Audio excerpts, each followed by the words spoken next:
you're gonna go dry. Till the rain don't fall, that's when you know you're gonna go dry. And it won't do no good to be crying out loud, babe, or cursing the sky.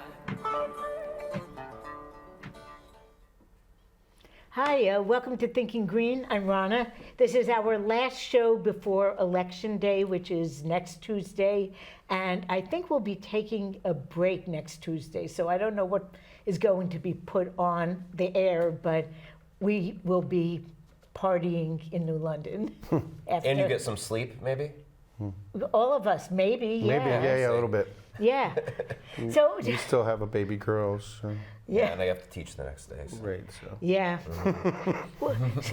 yeah. So next week is election week, and we were supposed to have all three of the Green Party line candidates who are the true Greens rather than the cross-endorsed Greens, whom we also love, but they're not solely on our line. Super green. And Green first. Green first, yeah. Unfortunately, Dot couldn't make it. Her stepmother is very ill, and she flew to Florida this afternoon. So she was at the debate, but she won't be here tonight. So I'm joined by Lucian Varela, who is running for city council. I think everyone knows that by now, and Keith Kimball, who's running for Board of Education. So welcome, both of you. As the slog kind of comes, well, maybe ramps up a little bit for a week, but then it's going to all be kind of gone. Do you want to talk a little bit about what it's been like to be on the campaign trail for the last month or so? And either of you can start. I mean, I didn't know I was running until, a month and a half ago. So it's been a wild ride for me personally. I would say that the best, most rewarding part of it is that I learned so much about New London politics. I am glad that my hunch was right, that we could manage money better. Because it would have been weird if I ran and then I dug into the numbers more and I'm like, wow, I was totally wrong. Everything's managed perfectly. We just don't have money for education. Well, it's too bad. So, but the reality is I'm finding more out every single day. Every single door I go to when I talk to somebody, I learn more. Every time I look into a budget, I learn more. Every time I talk to either of you, I learn more. So it's been a great experience for that. I'm glad that I really understand my community so much more 1 month later. Yeah, I mean, he's definitely right about both aspects of it. I mean, this is my third campaign, and this was a very short campaign season. You're not the only one that's been lamenting about that. It went by like a whirlwind. And the second thing is every campaign, I just like Lucian, I learn lots more. I meet new people. I become aware, I bring my issues to, the public. But as a candidate, now I'm hearing other people's issues, right? And even from other candidates. And, me as a voter, as a citizen, I'm interested in that, and I hear solutions that I didn't think of, not always from my party. And those are things, that's going to go into my voting behavior, and also just on, my personal life as I try to volunteer for things. And if I get elected, obviously that's going to inform me. And so I believe that it's really important that you vote for the people, who you want to do the work, not whether you think they're going to win. Because we look at those, who got the votes and what were their platforms. And the people that win, you don't know if they weren't interested in that person and some of those person's ideas, but they definitely become more interested if they see that this person got a lot of votes. So it's really, people see it as a bet, but they should see it as, a document that expresses you're telling the government, this is what I want. And I keep thinking, and I brought this up before, that most boards that people will serve on, other than elected boards, like if you're on the board of a nonprofit organization or a corporate board or whatever, usually they're kind of hand-picked. So they have various skill sets they're looking for and various personality characteristics that they think people will get along. And when you're on an elected board, I learned from my single term on Board of Ed, none of that went into it. It's just who got the votes. Yeah. And your people are getting thrown together who might not have the right mix of skills that's needed to do the best work, or might not have personalities that can be productive together. Yeah. So I try to think about that too. It's like who brings what to one of our elected boards, because Yeah, our boards they're not by design the way, you know, a for-profit or a nonprofit board is. Even though they have the same function, but you're right. I mean, they're just scattered in there together with less mindfulness. yeah, Well, that's kind of why it's important to have, you know, checks and balances and multiple parties in there. absolutely. I mean, we obviously all feel that way as Greens, but you know, even for example, you know, somebody like Aaron Ide at the debate, you know, as an engineer, he has this different mindset, but he has a different way of analyzing the data, and he always comes up with really interesting solutions, you know. So I mean, hearing him, and you know, I gave him a shout out on the Republican side. On the Democratic side, somebody like Chris Cluett, I was on the fence about, and everybody I talked to about, you know, about politics with. You know, I was getting mixed reviews about him and stuff. He won me over, though. I mean, with his answers. He had really, really great answers to the questions, and that's what debates are for, kind of see where people are coming from. And it'd be great if we could have a couple Greens, couple Democrats, couple Republicans, and then everybody comes with their own ideas. And unfortunately, that's just not how it is right now with the monopoly. No, it hasn't been that way for a while. So I just wanted to say one quick little thing is, like, you know, knowing that how these boards are kind of randomly generated, not with as much mindfulness. The only strategy that I use when I vote is I'm trying to pick a team that I know is going to work together. You know, that as many of their values and issues overlap. You know, when I see a lot of negative and a lot of accusations, you know, that's not somebody I want to, you know, it's like, I'm sorry, but it doesn't look like you're going to be easy to work with.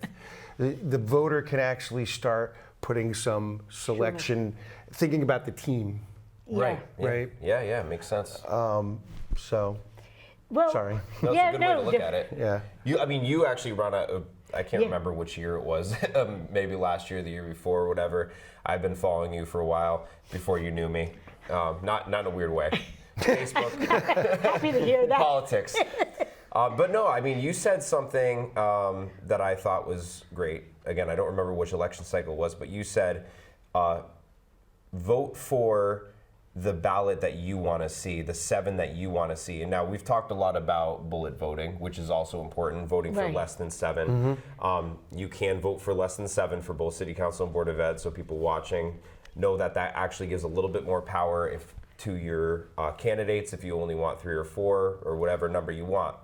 But I thought it was really interesting, if you do vote for 7, to kind of envision, you know, which 7 you'd like to see. I remember seeing you post about that and thought it was a really cool way to look at it. And it's kind of a fun way to vote in a way, because you do your research on everybody, you make all your bullet points, and then you really think about, okay, who would work really well together? Who would work really well together? And, Who do you want to see up there, right? And it didn't originate with me, I have to say, but in 2005, we had a minor party called One New London in New London, and it was basically a one-issue party. It wanted to stop the Fort Trumbull Municipal Development Plan. And the Green candidates were also opposed to that plan to flatten the neighborhood. And a scattered Republican, Democrat were there. So that was the first year I saw people, it didn't originate with me, telling voters to choose this team if they wanted to see economic development looked at in a different way, and if they wanted to see some of the houses saved, even with the Supreme Court decision going with the city. So that, I think, is when I started thinking, oh yeah, what team would change this? And it didn't happen, but we hope it will. Now, this past Saturday, you mentioned the debate, and if I recall, it's the first really formal candidate debate that's been held since 2019. Keith, Yeah. I know the last 2 times you ran, there were debates. Step Up New London did that outdoor Yep. one And then we at did Hawkins hearing. Park. We did and League of hearing- Women Voters at All Souls. Well, it was Hearing Youth Voices 2 years ago, though, at All Souls, and not League. Right, And no one we didn't showed have up. no one except Jeff Hart showed up for the Democrat for council, and they didn't hold a Board of Ed. Right. I remember several Democrats on the Board of Ed were both disappointed that we weren't having one and furious that only Jeff showed up. Yep. Yeah, it was I a think very David Cruz was disappointing. beside himself. Really? Yeah, Nathan Yeah. Karen was pretty amped Yeah. too. Yeah, so I remember watching that actually. So Yeah. I was following all of those candidates back then. I was following you too. Thank you. So, but yeah, I remember watching all those debates, and it was just the turnout was so low, and it was sad. Yeah. And this turnout was fantastic. It so was that's good turnout. I think I was thinking about it, and we could say it's coincidence or just the League of Women Voters thing, but I do think that also the Democrats are feeling a little bit of that fire under them that they haven't felt in years, when so many people within their own party are calling them out. There was a shift when that started happening, and now we have allies within the Democratic Party. There's these alliances that are being built across all party lines, like I said, even Right. Republicans a bit, and independents and unaffiliated, whatever. But people are coming together and saying the establishment, the Democratic establishment, is enough, and we need to have more voices. We need to shake things up a bit, and they felt that. And I think a lot of the ones that showed up are at least aware enough and Yeah. care enough to be like, I see that this is happening, I'm gonna show up and I'm gonna debate. And the couple Democrats that just didn't feel like attending just because they were around but they just didn't want to, I don't even know how to explain that besides the fact that they either don't know or they don't care. It's one of the two, yeah, or their fear, insecurity got the best of them. I really don't know. Maybe. I mean, that's a generous way to look at it. They were nervous. Right. it's Yeah, I mean, possible. not everybody's good at it. It's the job. Yeah. You're there to tell the people. But to be fair, though, we were all nervous. Yeah. I mean, to be fair, it's like Right. okay, maybe no one's they gonna felt die. maybe they felt like they weren't great at public speaking. Yeah. But we were all nervous. I mean, Right. I was near people who were Absolutely. shaking. Yeah. The only reason I wasn't shaking is because I took a beta blocker. So I mean, we were all nervous. So that you have to there is still a level of accountability Yeah. there. You have I to care enough to agree. show up and go through those nerves and debate. And honestly, and Keith might or might not agree with me, the more you do it, the less nerve-wracking it gets. That's true. I tell my students the same thing as a music teacher. That's what performance is, its own skill. Right. And you learning your instrument is in a way is kind of separate, or you learning how to sing is separate, and then you learning how to perform, it takes just as many tries. Yeah. And so me being a music teacher, me giving myself that advice. Right. You got to It the helps. experience. I mean, I Yeah. think almost any kind of public performance is like that. This is my third public New London debate. I've done about a dozen others in my life. But I've also acted. I've also performed music in public. I promote my art in public. So, for me, it's just every time I have to do something I feel important, there's going to be performance anxiety right before that. I know it's going to happen. I know what it feels like. I know I'm not going to die. And you just sort of power Yeah, you through. just- It's natural. But in a when you're way. just, Yeah. for the first time, it's really hard to power through. That's true. Until you have that experience. Yeah. One thing that I think is really important, though, with the people who didn't show up and gave in to their insecurities and their nerves and whatever, is when you are in office, the debates help train you for how to interact with the public. Right. And for me, anyone who skipped out on the debates without having. I want to know who had like excused absences because Yeah. there are Yeah, right. legitimate. Well, Right. let's just call it. Elaine wasn't there, but she had She's a in Europe, vacation, right. birthday plans vacation For her birthday. way in advance. Right. Plane And then, tickets, so yeah. that was Elaine Maynard Adams. She had a vacation plan, so she Right. wasn't there for that reason. John Russell's was also, I would say, excusable because he wanted to attend, but what happened was his friends told him that they were going to do a surprise party for him. So, because it was actually his 65th birthday. Oh, okay. 65th? No, I think. 75th. 75th. Oh, wow. He's a year Sorry. younger than me. Okay, I know that. 75th birthday. Well, we almost gave him another 10 years. Come on, let the guy. Yeah. That would have been nice if he was watching. Anyways, Sorry, John, if so you he, watch. so he was actually planning on attending, and his friends gave him a hard time about it because they were planning a surprise Oh, my party. gosh, so that is I would say funny. Elaine on the Democratic side and John Russell on the Yeah, Republican side, they're excused. Okay.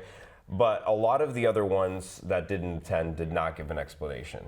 Yeah, and I think that's really unfortunate. It is. And for people who have watched city council meetings, it's really clear that some of the councilors do not know how to speak to the public. Right. And this is the kind of practice that they need. Yes, absolutely. And as a candidate who runs as a Green, my goal and the reality is I'm never going to walk into a room that's all Greens. Not New London. Right. Right. So for me, Yeah. not just as a voter, but if I am elected for a position, I'm looking at the people that I want to work with and why. Yeah. Yeah. And it's true. I personally don't always vote for every seat, and I don't vote. I vote Green. I kind of prioritize by party, but I vote for the people that I would want to work with or I want to see the work get done. I vote for Ide. I vote for Jeff. I Same. vote for Yeah. Elaine. I vote for Yep. Sadie. Yep, me too. Sadie and Elaine, we have often disagreed, but we work together. Yeah. Well, the thing Right? about all the people you named, and that's the yeah. thing. Yeah, I was going to say they're all like, honest we too. all That's- have- Yeah. whether like- you disagree or agree with everything. Everybody you named, they're honest actors. They Right, they're go ahead. honest actors. Yeah. They're working for the community, and they do know what they're doing. And we respect each other. And I can't say that about everybody up there. And so that's very, very important. But seeing as communication, interdepartmental communication, and also communication and just the whole interaction from the public to the government seems to be very strained and dysfunctional right now. You really want to look for candidates that are making the effort to interact and have some facility for it. It's definitely one of the skill sets that I want to bring.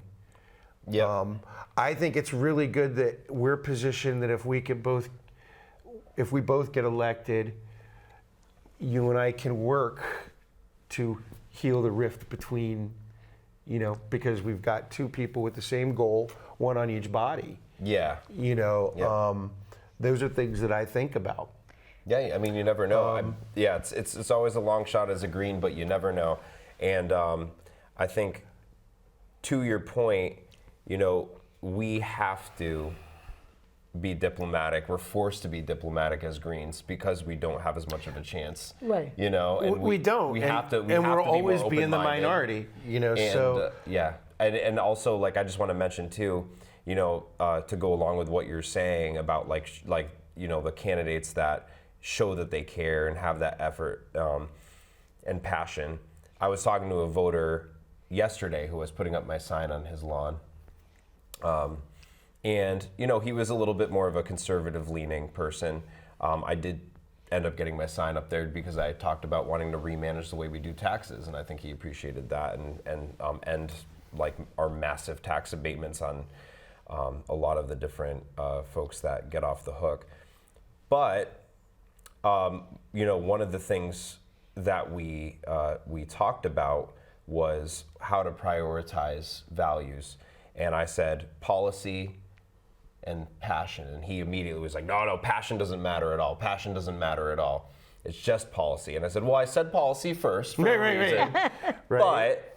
after policy, passion does matter Right. because otherwise you're not going to get anything done. You have to be first of all. motivated, right? I mean, like, again, what we're talking about, the debates, the people Right. that are just choosing not to come, they're sitting on their couch and they're just choosing not to come. And even though we're all nervous, There's a that's couple I still, wish that's hadn't still showed up, but a lack of passion. And that translates, I think. So if you're not going to be passionate about debating or like other political events or meeting your constituents, how are you going to be passionate about delivering when you have all these pressures around you, especially the mayor telling you, no, you can't do this, and then you have to have the passion and the gusto to be able to stand up to other people and say, these are my values and I know this is important and here's my plan to do it. Yeah. And so passion is important besides just policy. Otherwise, it's just we're putting policy on a piece of paper and we're sitting back. Yeah, because the policy has to be managed.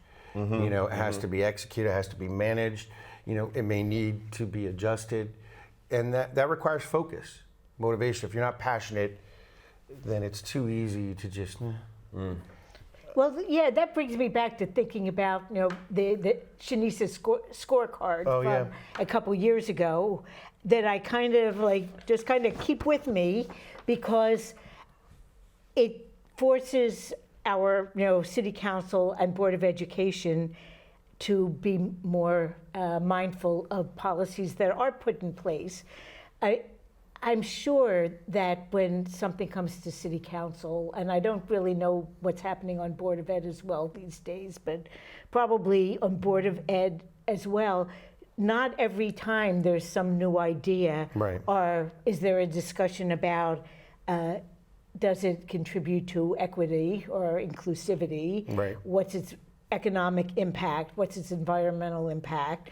Does it involve community engagement? Is it the legal and ethical compliance? Maybe, hopefully, is part of the conversation, but talking about long-term impact, what the budget impact is, what the health and safety impact is, if it has a way to give redress to historically discriminated against groups. I'm sure that discussion happens very rarely, Yeah. even when very big plans are coming to be. Well, and everybody's going to have their own priorities, what they think is a quality policy. And what Shanice did very good is, she got had little essential. yeah. Right. She had she had questions She to had follow up, questions, but too. she has essential elements, that are comprehensive. It's like, look, these are the important things in any policy. So she standardized it. And I've always thought it was a good idea for Yeah. our city to just adopt as a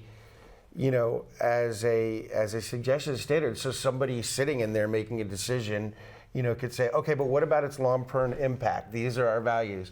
And Yeah. you don't have to go it doesn't have to be a Right. rigid thing, but having that as these are the things these are the targets that we're interested in policy allows counselors to focus on those Yeah. things. And policy makes a difference. Well, I was just going to add that I think that the 3 readings rule that they haven't really been following Yeah. the city council has not been following, would also lend itself to something like this, because if you have to have 3 readings before you pass True. something, you now have time to discuss all of these things. True. And I think that, I heard from another counselor, actually an incumbent counselor that I was having a private conversation with, that the, nearly 40 million for the community center that was passed almost immediately. Yeah. I mean, that's a lot of money. I mean, that's something that really should have been given the time of day to really discuss and say, should this come from local tax dollars? Yeah. And it Yeah, didn't. but Efren will send 60,000 in back to safety committee because he's never heard that there was a problem with this before. There was at the last city council meeting. Sorry, I No, didn't mean to don't interrupt. apologize. Yeah. But it's like You're right. they'll drag their 100%. heels regardless of the expense Yep. when it's something that they don't like or perhaps make certain people look bad. But they'll approve 40 million Right. Yeah. Right. Overnight. Because For the same reason. that's something that the mayor has envisioned for years. and Right. It's something that the mayor Same wants. So if it's reason. something the mayor wants, it's like that. And If it's something that the mayor doesn't want, it's like. Speaking of passion, I got another thing to say about that. All right, It go for it. doesn't matter whose fault it was. Yeah. Right. It doesn't matter. Yeah. First of all, the mayor could have easily predicted. The district removed 56 positions. We have no after-school programs that aren't attached to a federal grant or a state grant. All right? Where did he think cuts were going to come from? Oh, the two areas that the district and citizens have been complaining are on their budget in the first place.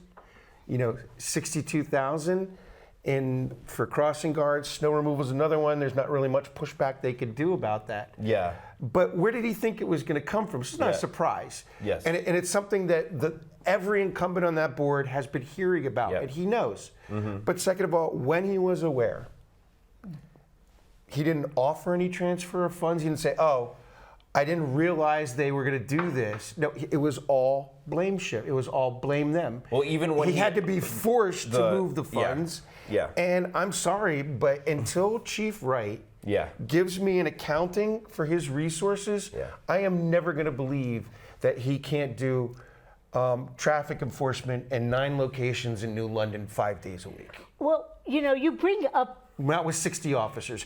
We have the 80 officer mandate, and the police academy can't fill it. I mean, we have plenty of cops to pull over people for running red lights. And it they're doesn't by happen. construction sites that have flagmen. Yeah. And I'm just saying, even if he didn't want to take it back temporarily, he knew that we had this crisis. Why don't we have officers helping? He could have said, okay, until this. For the crossing guards? For the crossing guards, Yeah. specifically. Yeah. I forget about that they can handle traffic. Right. Their own vendor said that the automatic traffic cams, ticketing Also, cams, were not the primary solution. When public safety is 3 in charge, times they said in that. When public safety is in charge Right. of the crossing guards aren't there. The cops can still be there to look out for the kids. They can be a backup. Why shouldn't they be? And if the Board of Education has the crossing guards there, when they're not there, what are we going to have, a substitute teacher? Right. I mean, we could. Right. We could, but then we're also understaffed with subs. Wait till contract. So it gets more complicated, it gets dicey. But it'll be you. Wait till contract negotiation next year, especially if I get I know. on. I mean, that's the big Lucian thing. specifically is our backup crossing guard. All right. Well, I'm also the music teacher at Nathan Hale, so we'll see how that goes. You can do it with rhythm. Yeah. All right. We'll sing our way. We'll sing our way to the crosswalk. Why not? Yeah. and what you bring up, though, and I don't want to spend a whole lot of time on it, but this next city council will be asked to consider whether to form a charter revision commission, Yes. I think, because several things come up repeatedly that are somewhat controversial, that are in our charter. The department heads matter. Some things that the city is doing that I think are absolutely right. Right. Are like taking 100% responsibility for new sidewalks. That's great. The charter says the homeowner should be 50% liable for the cost of a new sidewalk. And I know that the We need mayor new sidewalks. very publicly said, I know I'm breaking the charter, but we're just doing these sidewalks. And I agree with him on that because infrastructure is the city's job and the sidewalks are pedestrian infrastructure. They're not a perk for a homeowner to have in front of their house. No, I agree So- with that too. But the point So- is, we routinely break charter. So Right. that tells you If that we it needs bro- to be revisited. Right. If Yeah, I we think the- can't yeah. operate Right. ordinarily without breaking charter, Then then we the should- charter needs to be Right. adjusted. Right. True. Yeah. It does. And I guess that was my point, that we need to decide what we want to do and make the charter, what the charter says we're going to do, not just ignore the charter Yeah. every Okay. time. Just ignore it every time. While we're talking about the charter, I have a Yeah. question for you, because you might know where it is, okay? I was reading through the charter. It's a hefty document, Yeah. to put it lightly. And to be honest with you, I couldn't find where they wrote off minority representation. And I don't know if you know more I don't details know on that. where they wrote it I off. couldn't find it. I don't think they. Well, that's because I think they did not explicitly write it off. Okay. They probably have a different description of the makeup of the city council, and lobbied with Hartford to say, our charter, predated this state statute, so can we just get grandfathered in? I gotta say, it's a little sus, as the kids say. It's a little sus. It's a little sus. Because I, like I said, I couldn't find anything. I mean, I'm not saying it's not there. I don't know if they're just doing it behind closed doors, which it kind of sounds like. That's not okay.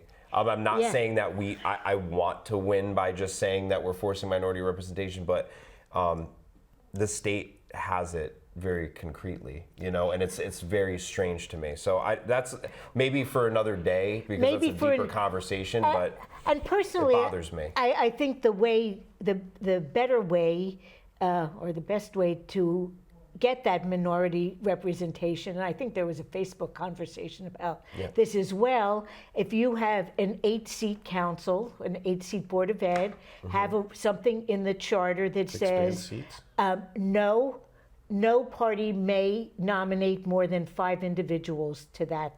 Oh, okay. As nomination candidates. limits. Nomination limits. Okay. Yep. That's fine. Because when I see no nominate, the Democrats have 7 people, and so someone who might be the lowest Democrat gets bumped by someone who got many fewer votes. It doesn't look very democratic to me. But limiting how many candidates can be run is okay, you can run enough for a supermajority, but not for a 100% monopoly. That's an interesting way. And that to put it. simply makes sense. It's just not giving any one party that much access. Right. And then It fill might not be the up the extras Democrats. with whoever you want, right? Yeah. I gotta say though, the DTC, this feisty and divided over 7.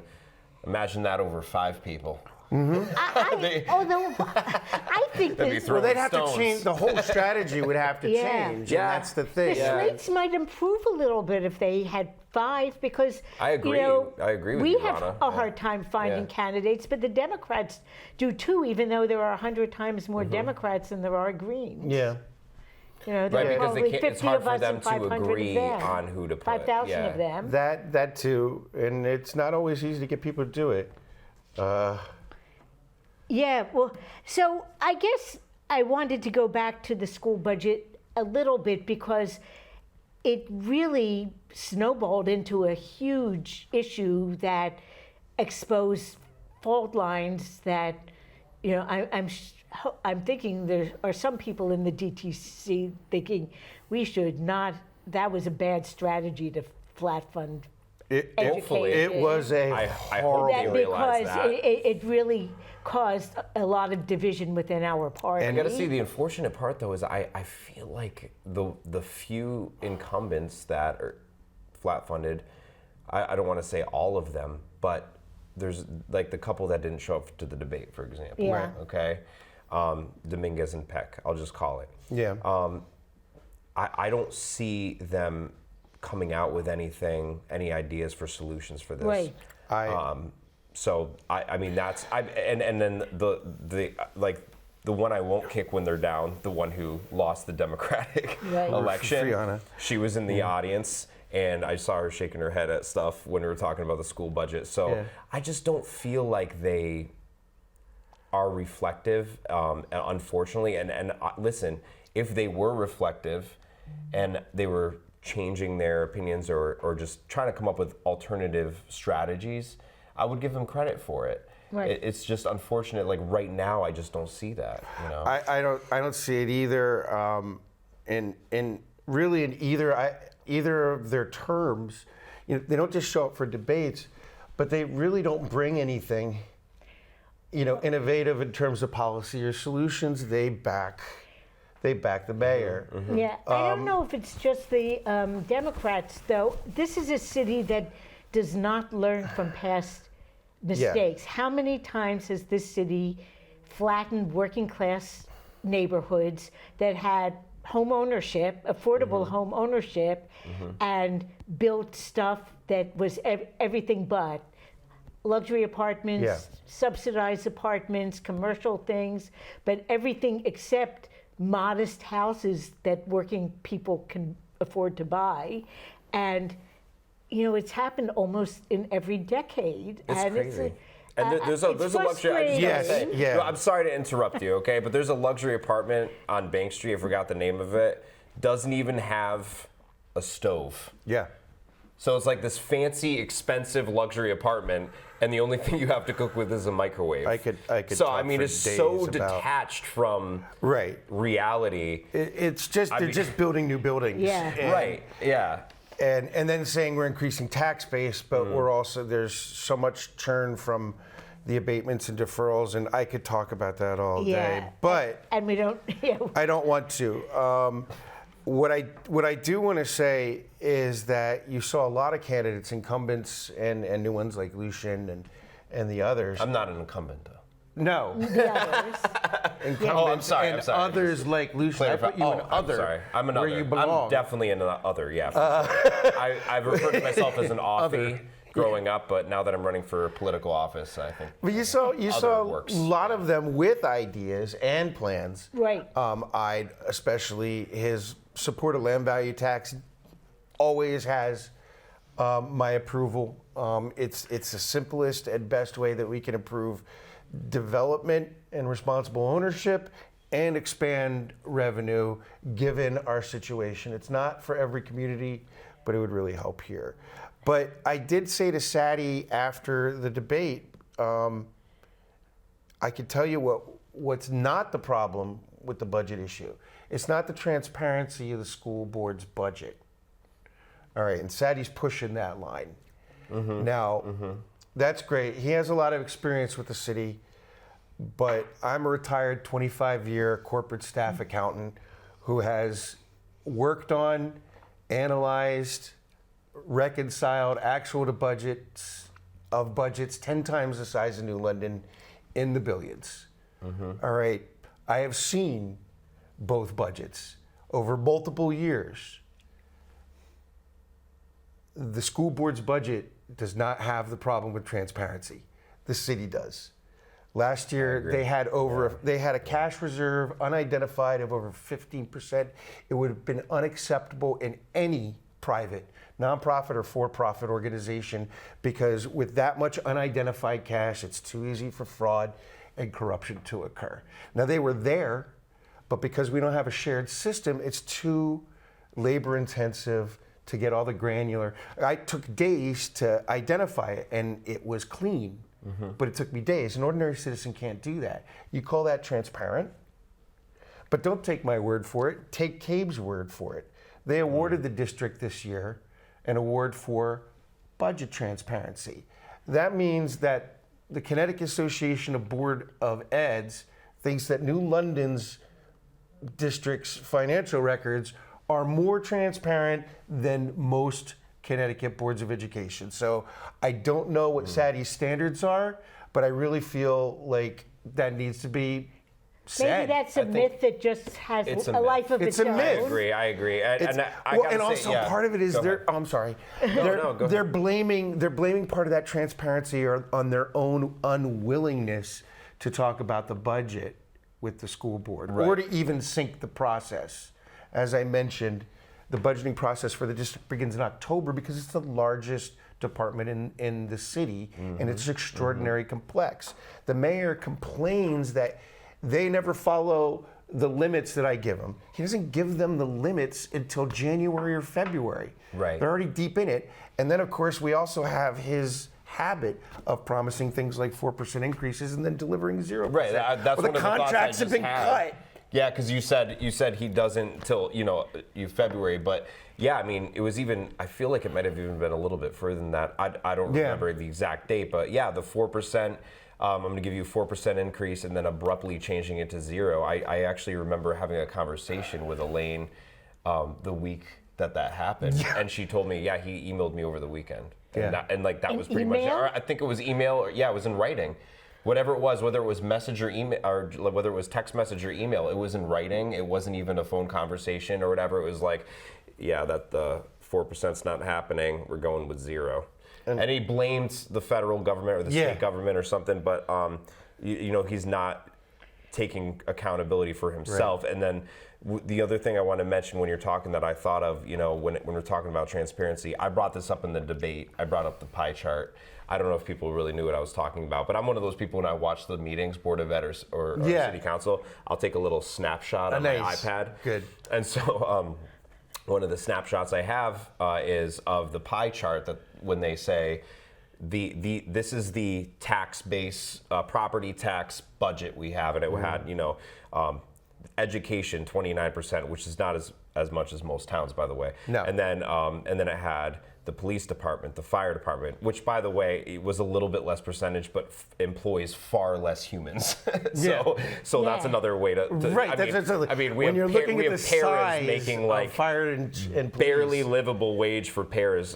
So looking at that whole pie chart, it had all the departments, but it didn't have anything about our local taxes that go towards construction. Right. And that's why I brought that up, because we have a large amount of our tax dollars going towards construction, and that should be in there. I mean, it's disingenuous for them to leave that out. That's a transparency issue, and unlike that pie chart, what was their biggest complaint about the Board of Ed budget was that it was too long. Yeah, that was their complaint. It was 190 something pages. Maybe that's what untransparent is too long for me to read. I don't know. I mean, granted, okay, there's pictures and fluff and there's descriptors, but there are line items. Yeah. There are a lot of line items if you read through that budget. I mean, they're not wrong. It's a voluminous document. It's every year pretty big. Yeah. Yeah. I don't like looking at it myself. I'm not happy with the format and stuff like that. But look, if people on the council are upset that they don't know what's going on with the district, then they need to talk about the process, and they need to show up when they're offered opportunities to talk about the budget. Personally, if I'm elected, I'll straight up go to them. First of all, I know you're not shy at those council meetings. No, I'm not, and I try to maintain decent relationships with our elected officials, specifically so I can do these things.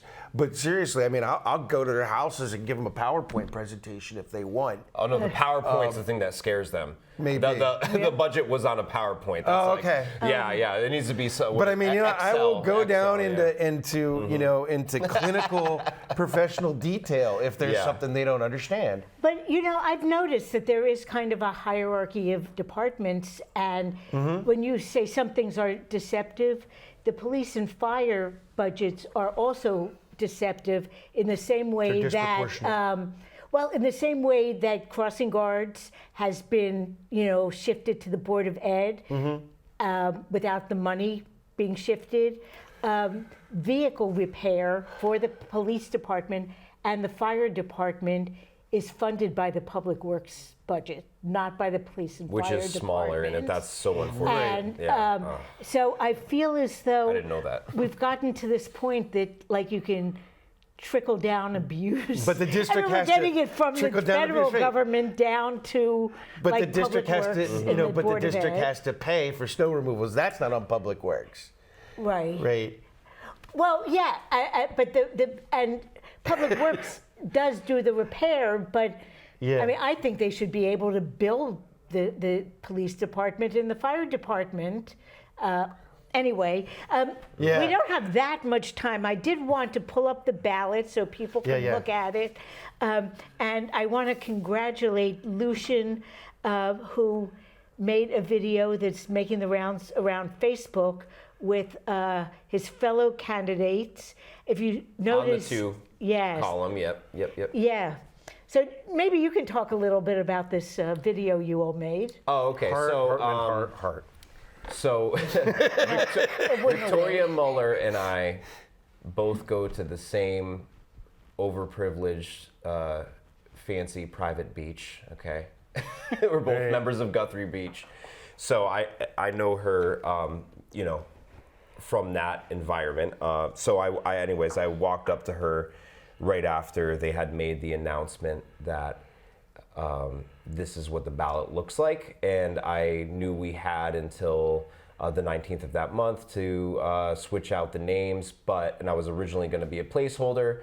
They showed my name at town hall, and I said, you know what, I'm not backing down, I'm going for it.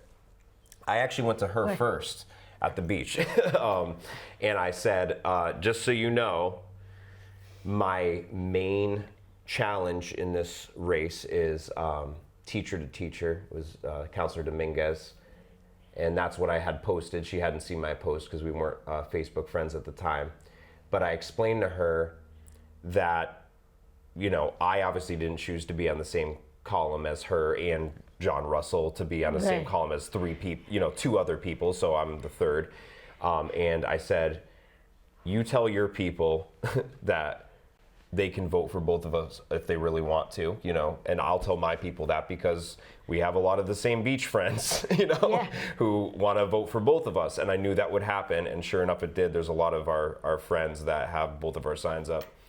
And so anyway, so I said that to her. She kind of chuckled, but she didn't really say much until last week, or maybe last week or 2 weeks ago.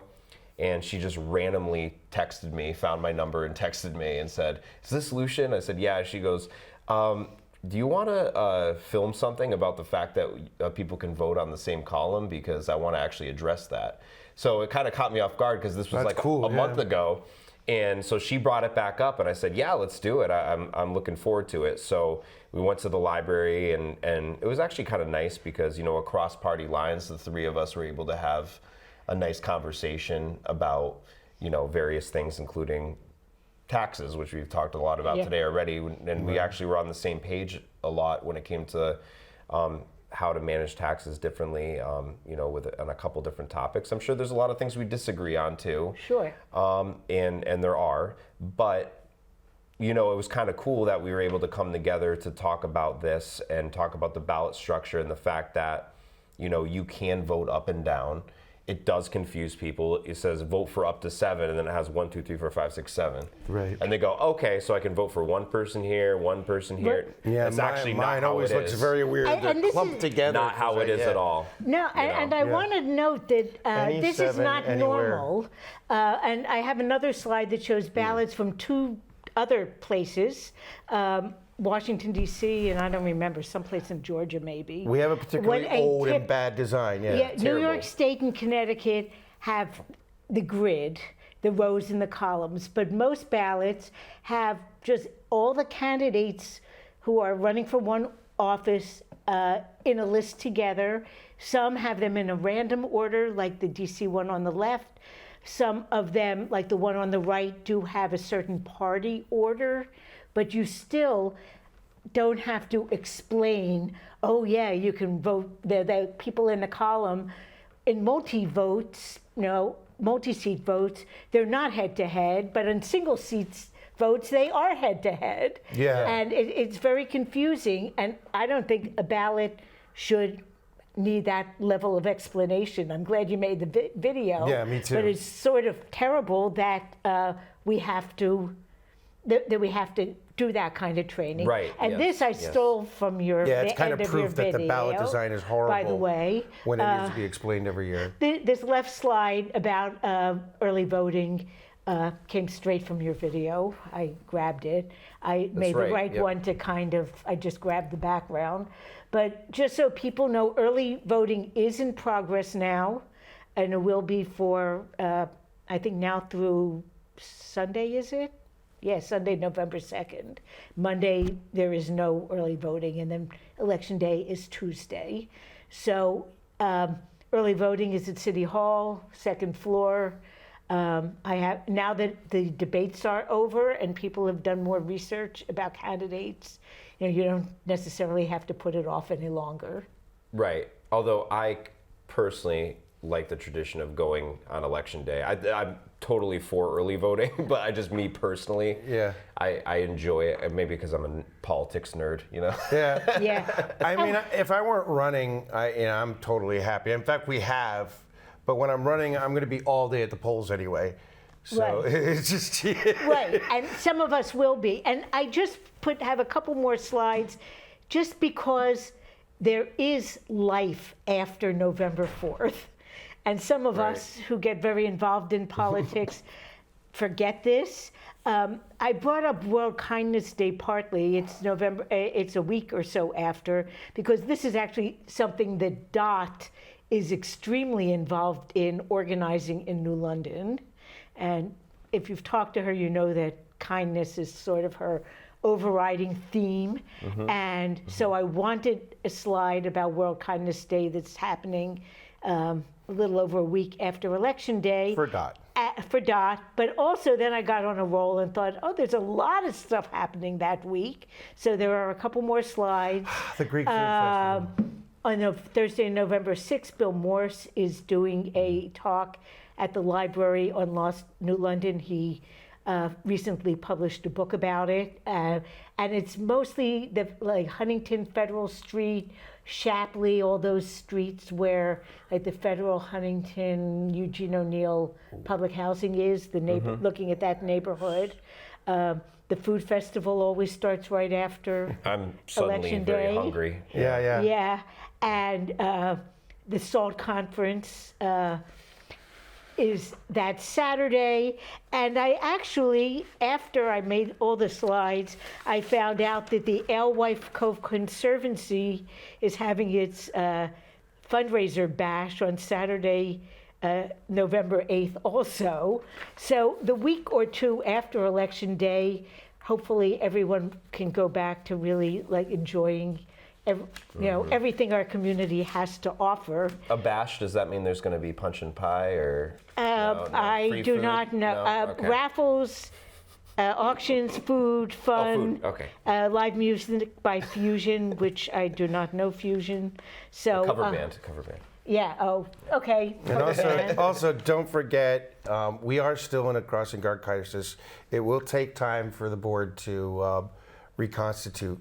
I'm always on Connecticut and Lincoln or Connecticut and Waller every afternoon. And go to the People's Budget if you want to volunteer, because we need people. And a lot of the crossing guard thing, just real quick, is not completely on the board either, because they, once Not their that fault. goes through, it is also on the central office to hire those people, and we have a lot of hiring problems, but that's a whole nother discussion. Yeah, Anyways, and in our last so- 30 seconds, I do want to tell people that we will be at our headquarters. The address is 26 Broad Street, but you enter on Cottage Street around the corner on election night from about 7:30 p.m. We'll have people bringing the numbers in. We'll have food. I think our tradition is Indian food on election night. I don't know why, but I think we've done it for over a decade. It's a non-issue. Everybody It's a likes non-issue. it. That's what Yeah, I guess that's why. And vote. If you need a ride, you can email info@nlgreens.org. And thank you, Lucian. Thank you, Keith. Thank Good you, luck Rhonda. on Tuesday. Thank you. And hopefully you'll see us at the polls All right. and at the party after. I'll be there.